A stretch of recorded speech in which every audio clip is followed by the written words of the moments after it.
Hello there. Welcome to a running themed Kinstretch class.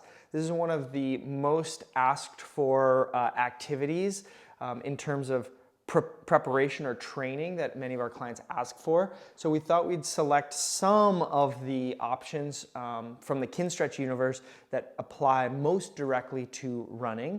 One thing that will kind of come up over and over today is that a lot of these movements that we'll introduce are somewhat an assessment for you. So if you're thinking of getting into running or getting back to running and any of these moves feel really far outside of your realm, like maybe very weak or not a lot of motion, then that would be a great indication of an area to focus a little further. And of course, we'd love to talk that through with you.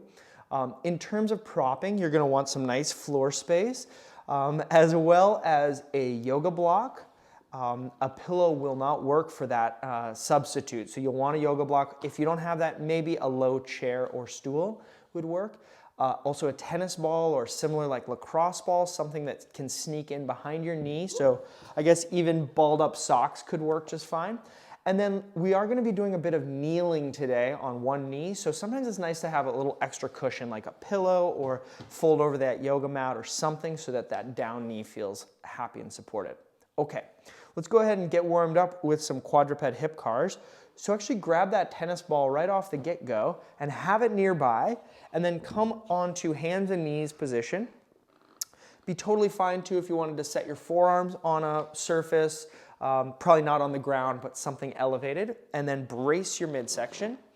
And we're gonna start by moving that outside leg, let's go the left leg together here, up to the ceiling behind you. So reaching that heel up. As you do, make sure the rest of your body is stiff enough that your spine doesn't move. And then send your shin out to the side. Start to rotate your thigh to bring your knee up towards your armpit. Cut across, knee touches knee. Freeze there, and then reverse it. Knee to chest, shin to the ceiling. Keep that height as you reach your heel even further behind you. And knee touches knee. Nice, okay?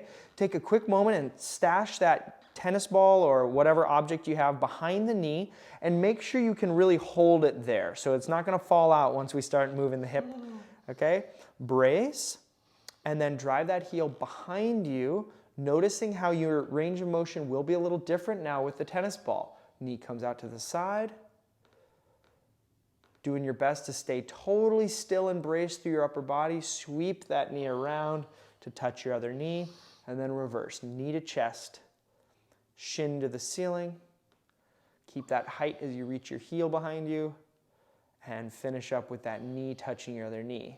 Okay, and relax. So as you switch sides, you can lose the tennis ball for a second, but notice that your hamstring tissue in the back of your thigh is really lighting up when you use that tennis ball. That's part of our training that we're gonna dig into a little later.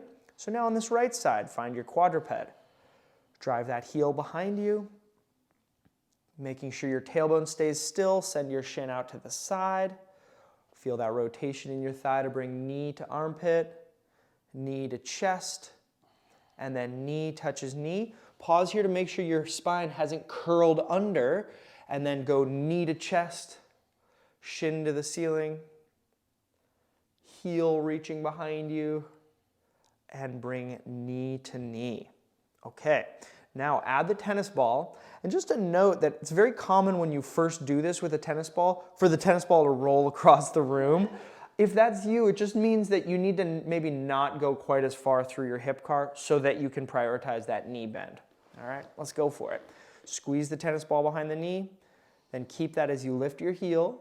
Go slow so you can feel if you're about to lose the tennis ball, and then shin out to the side. Knee towards the armpit. Knee across so your knees touch. Feel that inner thigh tissue. And then reverse. Knee to chest. Shin to the ceiling. Heel to the ceiling. And finally, knee touching knee. Great. Okay. Now transition to a seated position on the ground and grab your yoga block. And just a note, you could do this part sitting in a chair if for whatever reason sitting on the ground doesn't feel good.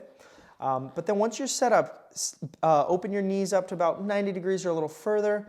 Place that block Yeah, thanks. Place that block right between your thighs in that orientation. That's probably the one for you. You don't want to be too wide or too narrow, okay? And then make sure you really feel your shin bones are able to block that yoga block right in place. Yeah, so it feels active and stable. And then lift your forefeet off the ground. There are only 2 of them, but that's called the forefoot. Ba-dum. Okay, and then from here, take a moment staring down those toes to try to bring the toes in line with the foot. So we don't have a separation of toe and foot, okay? And then from here, the actual motion to start here will be the motion of inversion, where the bottoms of your feet turn to face each other as much as they can. And hold it there long enough to feel the inside part of your ankle active, and maybe finding a stretch on the outside aspect of the ankle. And then turn those bottoms of feet out to the sides as much as you can for ankle eversion, finding that complete stop. Now keep going at your own pace, going inversion and eversion. And note that one ankle might be able to go further in either of those directions than the other, and you really want to make sure you're taking both to their end range, okay? The other little thing to watch out for is if your shins are rolling out. If that's happening, then the block will actually be moving a little bit. So long as the block is still, then you're probably good to go on that one. Last 10 seconds, trying to wring out as much opening on the opening side as you can, and as much contraction on the closing side of the joint as you can. Good, and relax that for a moment, okay? Now we're gonna work on the motion of the ankle that's a little bit more reminiscent of running, which is gas pedal up and gas pedal down when you're doing that roll off the ground. For that, you'll stay in the same position, squeeze the block between the shin bones, and then again, keeping the toes right in line with the feet, start to go gas pedal up. So you're gonna dorsiflex the ankle and find how actively you can lift those feet without the toes going off on their own. Cool? And then from that end range, start to lower the forefoot towards the ground, really working to either get your pads of your feet to the floor. If that's possible, keep going by trying to lift your heels off the ground while keeping the block. That might be a crazy, crampy ask, okay? Now come back up to gas pedal up. Yes, Hannah's doing an awesome job of keeping those toes in line, but that might be the hardest part of this drill. Yeah. And then back down, pinning the forefoot and the toes to the ground, and then maybe trying to lift the heels as well. Good. And then a couple more here. Gas pedal up, finding a spicy contraction all the way into the shins. Yeah, great. And then back down, pushing the toes and forefoot into the ground and finding an equally spicy contraction in the back of the calves, in the back of the shins. Yep. All right. And melt it away. Let the ankles go for now and make your way back into a quadruped position. All right, so settling back into quadruped, this time we're gonna focus on breathing and rib cage mechanics, so you are gonna wanna get your forearms all the way down to the ground, okay? And then we gotta kind of find your position. So start to sit your hips backward, so your knees are bending, and maybe even flattening your feet out on the ground if that feels okay in your ankles. And just explore how much can you sit your hips back, and then given that, how much can you slide those elbows towards your knees. Okay, now it looks like, yeah, Hannah, you're sitting almost all the way down to the heels. This should feel like you're very anchored and stable through your lower body. But let's say that your knees didn't bend that far. You had to only go to maybe here.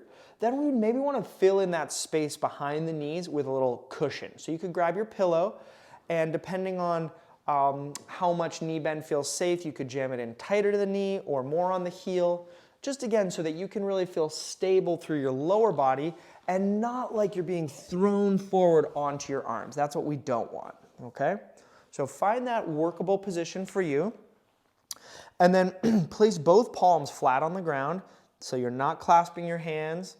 And then finally, take a moment to really sense into those palms and those elbows getting heavier into the ground. And as you do, push the ground away so that you can push your spine up to the ceiling. Specifically the part of your spine that's right between the shoulder blades. Really try to feel maybe a stretch sensation there, and generally feel like you're trying to send that part of your spine to the sky, okay? This is the position we're going to try to improve through the motion of the breath. So take a nice inhale through your nose and feel that you're trying to breathe into that space between the shoulder blades. And then keep that position of your spine and start to push the ground away on your exhale. Yes. Good. So the push of the exhale helps lift your spine. And then keep that lift as you breathe in through your nose to try to expand this area with air, like you're inflating your rib cage, and then keep that position as you blow out and push the ground away more. Keep going at your own pace of breathing in and out, and just realize that both with the inhale and the exhale, you're trying to push the earth away and send your spine and your ribs up to the sky. Great work. 10 more seconds. Make sure your neck and your chest are pretty relaxed, and the work is happening around your rib cage, around the side of your rib cage. Yes. Okay, and relax. Come out of that into whatever position feels comfy. We're going to come right back there. But maybe you were probably working so you didn't see, but Hannah went from kind of a flatter spine to more of a rounded spine, which is exactly what happens when you start to get that inflation feeling of breathing into your back, okay? So as you come into this for a second and final set of breathing, we'll just add that idea of pushing the ground away with your elbows, feeling those shoulder blades sliding, but then even using that to round your spine a little bit. Now, this isn't just dropping your head to the ground, which would be neck flexion, but this is actually flexion of your upper back, your thoracic spine, and then use your inhale to inflate that area with air. Good. And then try to hold on to that position as you push the ground away and exhale. Good. Really turn up the effort of that push away and keep it as you inhale. So your body is only ever moving closer and closer to the ceiling as you go through inhale and exhale. Yes, very nice, Hannah. Good, good, good. Trying to find that inflation feeling into your back. Just 10 more seconds here. Good. And let it go. Okay? So now you can lose the pillow because we're going to come back to a straight arm quadruped and see how the motion of the spine feels a little different after that breathing. Okay, so find your stable quadruped setup, and then we're going to go to our old trusty cat-cow motion, bracing your hands and your feet heavy into the floor. Start to pull your chin into your neck, rounding the back of your neck, and then letting that stretch of your neck spill down your spine into a stretch in the area we were just training, then into the bottom of your rib cage, the area behind your belly button, and then finally your tailbone area. Good. Then reverse it. Chin starts to move away from your neck as you keep the rest of your spine in flexion, and then let that motion slowly, segmentally spill down your spinal column until you're fully extended. Good. And just another 45 seconds of motion here. Now you might be thinking, when I run, I'm not flexing and extending my spine in this big global motion. That's true, but the segments of your spine all have to be able to move to be able to run and breathe at the same time, which is pretty important for running. So as you're doing this, maybe think about, I'm just trying to go through and do an inventory on getting as much motion at as many segments as I can here to set my spine up for a happy running experience. 5, 4, 3, 2, and 1. Awesome. Okay, let's leave that. Now let's dig a little bit deeper on the spine and the breathing and what's happening when you're actually running. So as you take running steps, one foot comes out in front of you and your spine rotates to let that happen, but then actually counter rotates to help your body then throw the other leg forward. So there's this constant rotational control that your body has to have when you're running if you want to be able to breathe while you're running. Again, pretty important. So to work on that, come up to half kneeling, and let's go left leg forward. And you might want that pillow underneath your right knee if your kneecap's talking to you here. Mm-hmm. Yeah, thanks. Okay, so just so you can see that. Cool. All right. And then in this half kneeling position, you can kind of find train tracks with your feet so you're not right in line, but you're feeling nice and stable. And then from here, shift some weight onto that front foot so you feel like both your legs are helping your stability here. Okay. Then let's cross the hands onto the shoulders, either hugging yourself or Wakanda brace out in front of you, okay? And then use that brace, use your legs to find some tension in your body to start turning over to the left side, so over that front leg, feeling your shoulders twist, and then ask for your sternum to twist, and then maybe the bottom of your ribs, and maybe even your belly button, okay?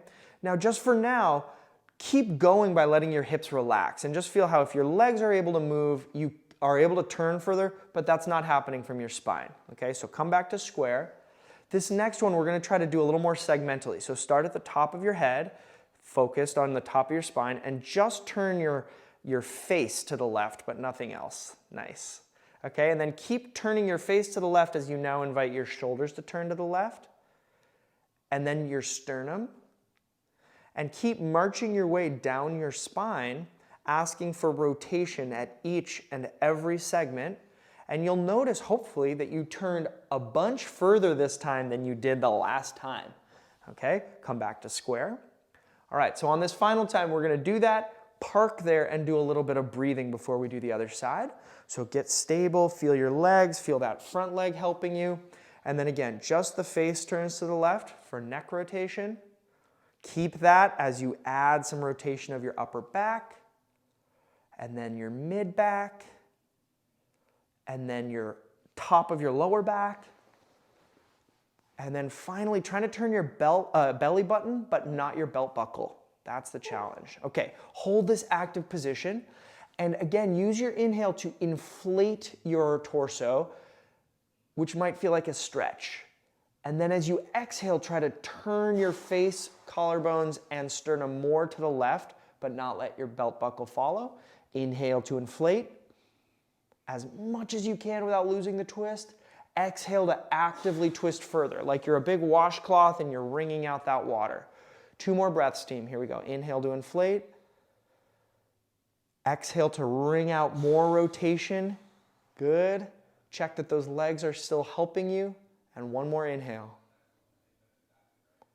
Exhale to squeeze all that air out, find more rotation, and then turn back and relax. Ooh. Very nice, okay? All the feels. All the feels, good. Okay, let's go on to the other side.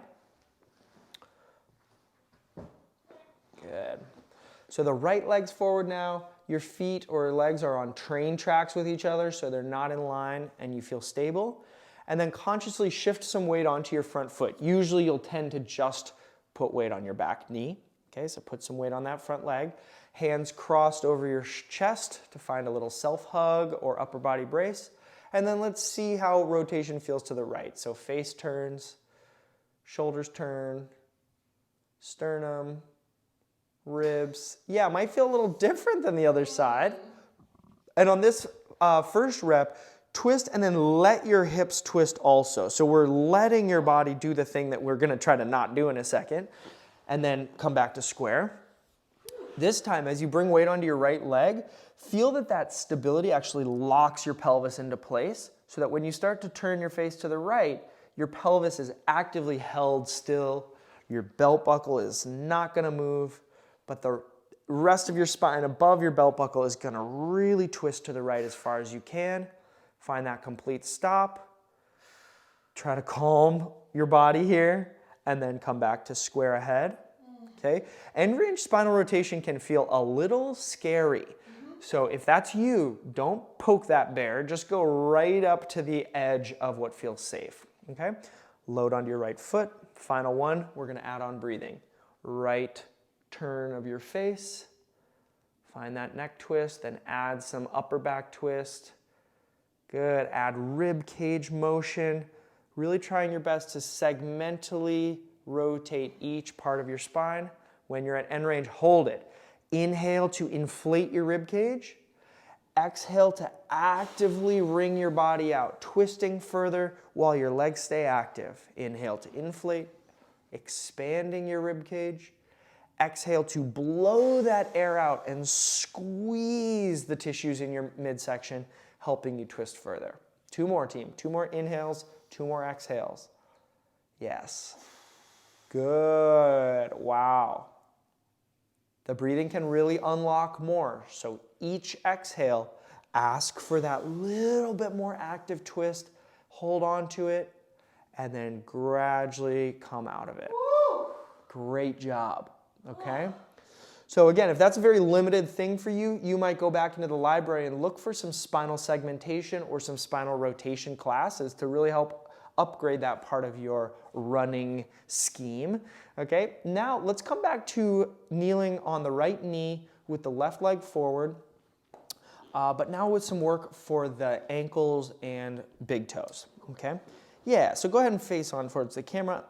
So with this left leg, now instead of train tracks, you're gonna walk it out to the side-ish. So it doesn't have to be straight out to the side, but it doesn't, what we don't want is to have it be in front of you. So, you know, somewhere out to the side here. And then keep your left heel on the ground, but just rock your left knee forward so that you're moving or bending your ankle joint. Okay? Now you might find to get to end range, you have to scooch that left heel a little closer to your kneeling knee, and that's fine. But just keep going back and forth with the goal again being to find end range position for this ankle. That would usually be indicated by a stretch in the back of the ankle calf area. So go ahead and hunt for a stretch there. And then once you locate it, see how Hannah is using her upper body to really anchor or emphasize that stretch. The ankle joint is one of the most incredible, strong, resilient joints in the body, which means it's a good thing. It means it can take a lot of loading and training, but it also means it takes a ton of resistance to actually change. So we're gonna need to use your upper body strength to even get into a stretch here, okay? Now from this end range stretch, notice that your heel is definitely still on the ground. So Hannah, just rock forward a little bit so that they can see. Yeah, we don't want to go so far into a stretch that your heel comes off. That's important. And then the motion, you can go with us here, is going to be a matter of making your toes and the ball of your foot heavy, and then gradually make it heavier and heavier until your heel is getting light and hovering off the ground. Keep lifting it, but also keep sending your knee forward, so that we're not dropping back as that heel lifts. Go as high as your foot and ankle will allow, and then start to lower your heel. And once it gets about an inch off the ground, you should feel that you can think gas pedal up and turn on the contraction on the front of the ankle to try to pull that heel into the ground and maybe even make the front of your foot light on the ground. Okay, it probably will not lift off. All right. Keep going like this, each time preparing the motion by making the toes and the forefoot heavy, and then lifting the heel up off the ground as high as you can, keeping that weight forward on your left knee so that the motion of your ankle is not just pushing you backward. And then as your heel starts to descend, see if you can find that shin contraction, that gas pedal up feeling that would anchor your heel to the ground and maybe make your toes feel light on the ground, your forefoot feel light. Good, let's do 2 more reps. Lifting the heel up, using your upper body to make this a really demanding activity for these muscles. So you're fighting against yourself just a little bit. And then when you find end range, stop, pause, start pulling your heel actively back to the ground, trying to close this angle on the front of your ankle even further. Maybe finding that your knee can reach forward a little bit more. Okay, last rep. Good. Pushing the ground away constantly with that forefoot. maybe feeling some fatigue in the bottom of the foot, in the calf. And then as your heel comes back down, can you pull yourself into more ankle dorsiflexion? Good. Okay, and relax. Go ahead and try the other side. Now, just a quick note about that sort of assessment task of these drills. As your foot comes out to the side, you can sort of see here a little bit of an amount of dorsiflexion. So as your knee is rocking forward and you're finding that angle, we generally, for running, we need about 30 degrees of angle at that ankle with the ground. So if the ground is flat, we need about 30 degrees to have full range of motion at the ankle, and full range is going to set you up for running the best.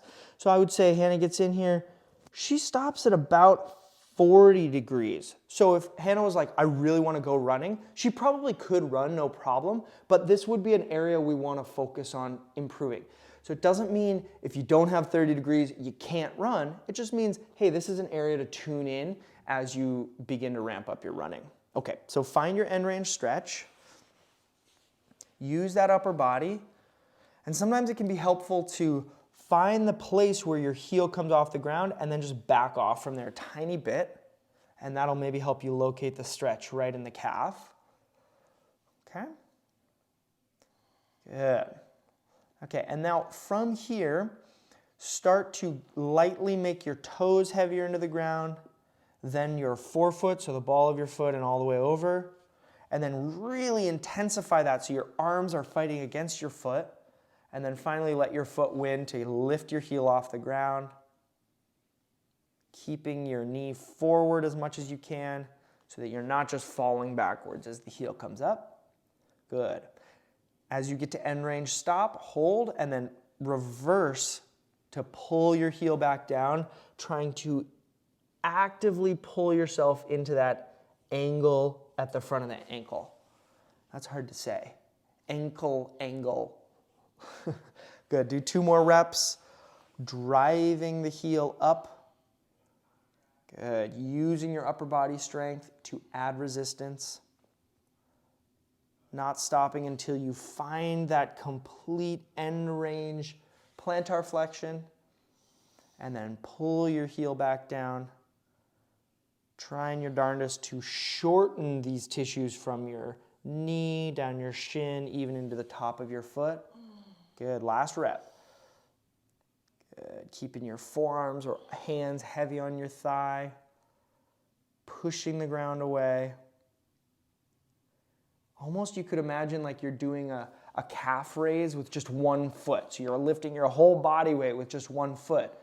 That's kind of what you need to do when you're running. So this is really good prep for that drill or for that activity. And settle in and relax. Great. Okay. You feel your quad too? This is a full body experience. So if you're feeling that, you're on the right track. Let's go back so that the left leg is again out to the side. And now we're going to zoom in on a very important part of the running mechanics, which is the big toe joint. And it's one that's very often missed. It's also one that certain footwear can kind of muck up a little bit. So if you're not sure about your footwear, that's another thing to check in about. You could send us a quick message or just go visit a good running store and they should be able to set you up. But to help you with this, we thought we'd give a little visual of just putting a piece of paper underneath the ball of your foot. Okay, you don't need to do that, but it might be helpful because one of the areas that's tough to feel as we work on the big toe joint is what's going on at the ball of the foot. So we'll be able to feel that a little bit here. Okay. So basically set up in that kneeling position, now with the knee right over the ankle, and then go ahead and grab with your hand the big toe and lift it up away from the ground as far as you can without the other toes really coming off the ground. Although if the second toe comes up a little bit, that's okay. The main thing is we're trying to find end range for that big toe joint, just passively. Now, start to make the ball of your foot heavy into the ground, so Hannah would like push into the paper, and then try to lift the big toe away from the finger support.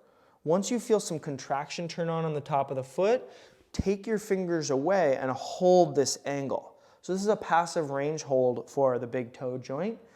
As you're holding here, trying to constantly lift that big toe further away from the ground and then relax and grab onto the toe again. Okay, we're just going to do 2 more holds like that. So pulling the toe up to end range passively, then make the ball of the foot heavy, then try to lift the big toe out of your fingers, and then finally take those fingers away and hold it. Really feeling that contraction in the top of the foot, maybe even up into the shin. 3, 2, 1. Rescue the toe. Final one here. Could you stretch that big toe any more? Good. And now make the ball of the foot heavy first, then make the big toe light, and then finally take the fingers away and find a way to use a maximum full body effort simply to try to lift that big toe 1% higher. 3, 2, 1, slowly lowering it to the ground. Yes, good. Okay, let's try the same thing on the other side. This is another drill that you could totally do from sitting in a chair. Yeah, and it's a good one to do from many different positions. So as you get a feel for it, feel free to play around. Okay, so we start with the knee basically over the ankle. And then lift that big toe up as high as you can passively. Once you feel like you have found that end range stretch, maybe a stretch in the bottom of the foot, ask the ball of your foot to get heavy into the ground, and then make the toe light in your fingers, and then take the support away, take your fingers away, and find that contraction. The muscle that lifts your big toe lives in your shin compartment, in this area here. So if you feel it there, you're locked into the right stuff, and then slowly relax it and rescue with your fingers. Pull into end range stretch. Make the ball of your foot heavy. Make the big toe feel light in your fingers. And then take those fingers away. Good. Really doing your best to lift the toe straight up. It might tend to try to move over your second toe, and you really do want to try to have it go straight up. 3, 2, and rescue it one final time. So as you're pulling that toe upward into a passive stretch, you know, this is the moment to see, can you lift that big toe straight up, or is there some pain there? That would be a good indicator that this is an area that we need to work on to prepare your body for running. Go ahead and make the ball of your foot heavy, make the big toe light, and then take your fingers away for this final passive range hold. Can you sneak that big toe any further away from the ground? It's going to get tired. It's going to try to fall, but you got to keep trying to add intensity for 4, 3, 2, 1, and relax. Bueno, okay? Ooh. So as you're unwinding from that position and coming back to a quadruped shape, just a note of when you're running, we need that roll off of your ankle, but we definitely need a roll off of the toe. So if you're kind of confused about why the big toe in a running class, it actually is central to how your body is able to figure out the running task. And it can really mess up the rest of the chain, knees and hips and lower back, if that big toe is not working quite right. All right, so for this knee drill, you're going to need your tennis ball again, and you're going to want your yoga block now. And we will start with that tennis ball right behind the knee. And just like we did with the hip car, try just beginning a hip car with your left leg here. So drive your heel behind you, and we're actually going to just pause when you get that heel behind you. So hold there. Okay, so in this position, you could even look down or just guesstimate what angle of yoga block is going to help support your leg here. So I'm going to let Hannah fill in that space. Okay. Easier said than done. Yeah, try not to lose the tennis ball. Okay. And then once you find it, you can vary it a little bit by, is the block closer to your hip or closer to your knee? But basically you want to have it be essentially where you were able to lift to, okay? Then from here, we're going to be training the knee, specifically the ability of the knee to bend or to flex. So start by biting down on that tennis ball as tight as you can. Then curl your tailbone under so your abs are on and your hands are heavy. And then finally, do your best to lift that thigh away from the block, either making it light or actually finding some daylight. for 5, 4, you got this, 3, 2, don't lose the tennis ball, but slowly lower that leg down. Good. Maybe a little ambitious. Yeah, if you got no lift off, do what Hannah did and just bring that block a little closer to your hips. Okay. Round 2 of 3. You got this, team. Brace by making your hands heavy and curling your tailbone. Then bend that knee to pop the tennis ball. And finally lift the thigh up and hold it. Doing your best to contract the back of the hip, back of the thigh, and back of the knee without cramping. 3, 2, 1. Melt it down. Good. Final drill here. Brace and curl your tailbone. Crush that tennis ball. And then smoothly lift your thigh without anything else moving. Hold it here. Try to bend that knee even more for 3, 2, 1, and relax. Okay. Take a moment, recover. We're going to get set up on the other side. I'll just normalize that most people, when I give that drill to them for the first time, completely cramp out their hamstring. So if you're like, Will, I didn't get any knee training in because I was just cramped my hamstring, you might try that same drill without the tennis ball, and then as that feels doable, add the tennis ball with the knee at a lower position. Okay, so we got to kind of work towards that end range from a few different angles. Okay, let's try the right leg. Tennis ball behind the knee. Hannah's like, ready. do we have to? We can do it. We could do it. Okay, so with the tennis ball behind your knee, lift that right leg behind you as far as you can. Find that, gaze at that amount of lift, and then figure out where you're going to put the block to help fill in that space. And that's a good starting point. Okay, so once you have your block set up, curl your tailbone a little bit under. Yeah, so your abs are on, hands are heavy. Crush the tennis ball, lift the thigh off the block. Good, and find that daylight. This should feel like a big glute contraction, hamstring contraction, and near cramp behind the knee. 3, 2, 1. Slowly melt it down. Recover. Adjust. Prepare by curling your tailbone under slightly. Abs are on. Crush the tennis ball. Lift the thigh without letting your spine move. Yes. Even a little tiny bit of daylight under the thigh is enough. For 3, 2, 1, melt it down. Good. Final one. Can you curl your tailbone under a little bit more? Get those abs on and the upper body braced. Crush the tennis ball and lift the thigh. Good. Here we go. Holding it. Sending all of your body's energy right into that back of leg stuff. For 4, 3, 2, 1, and melt.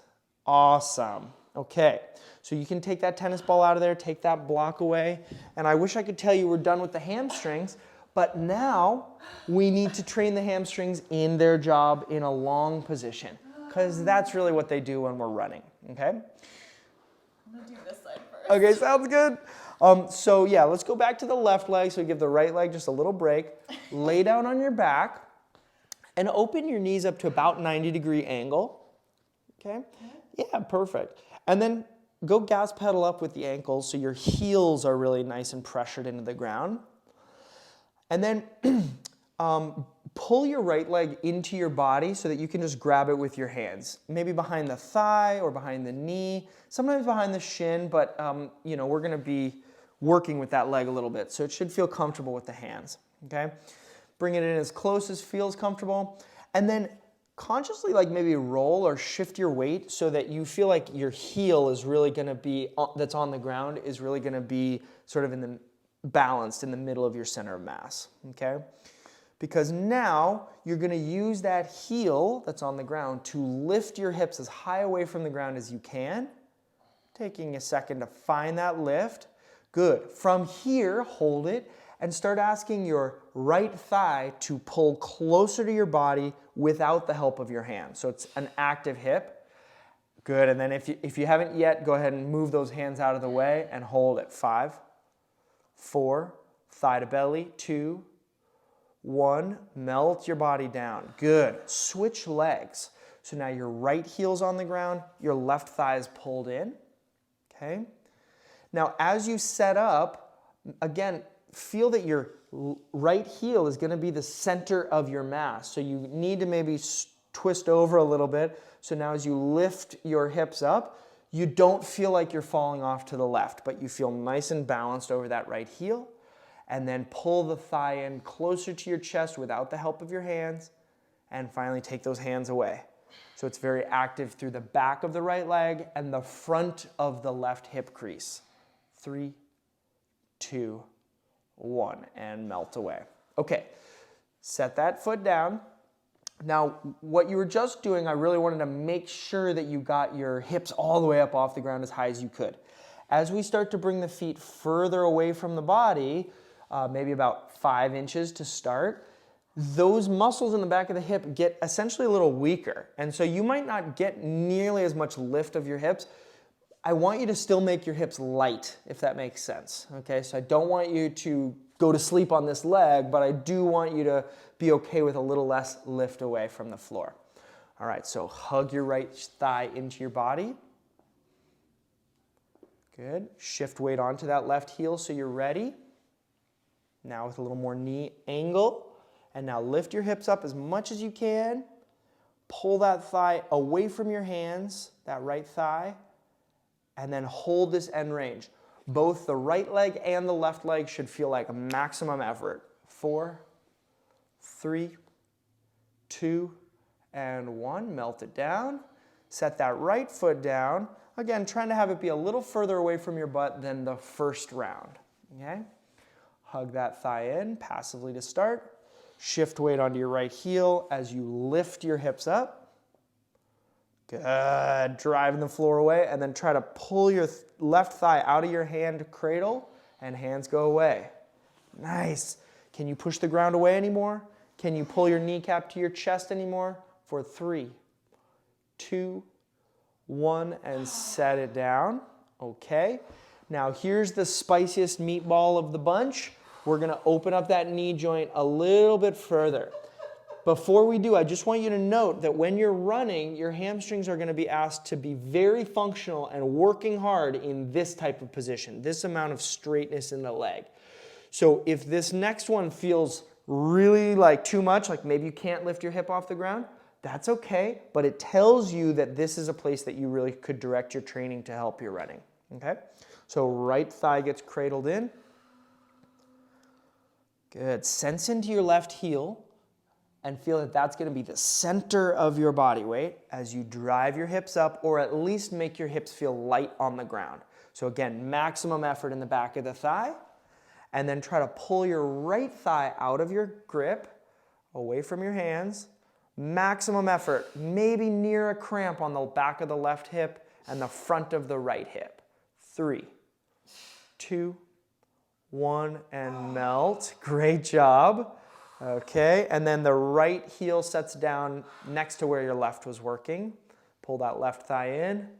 Final rep of the final exercise, team. Bring everything you've got left to drive the floor away and lift your pelvis or make it light. Great, there you go, Hannah, good. And then pull your left thigh away from your hands to find that active hip flexion. Full-on, complete body, max effort drill for 4, 3, 2, 1, and relax. Great. So as you're melted in a puddle on the ground there, I want you to just flip back through some of those drills we did, some of those joints we visited, and think about which, if any of those, were a real sticky point for you. Maybe a few of them were. And then let us know if running is really something you want to work on, then your best bet is going to be to set each of these areas up for success. That will really help with your running endeavors. Thanks again for joining us. We'll see you soon.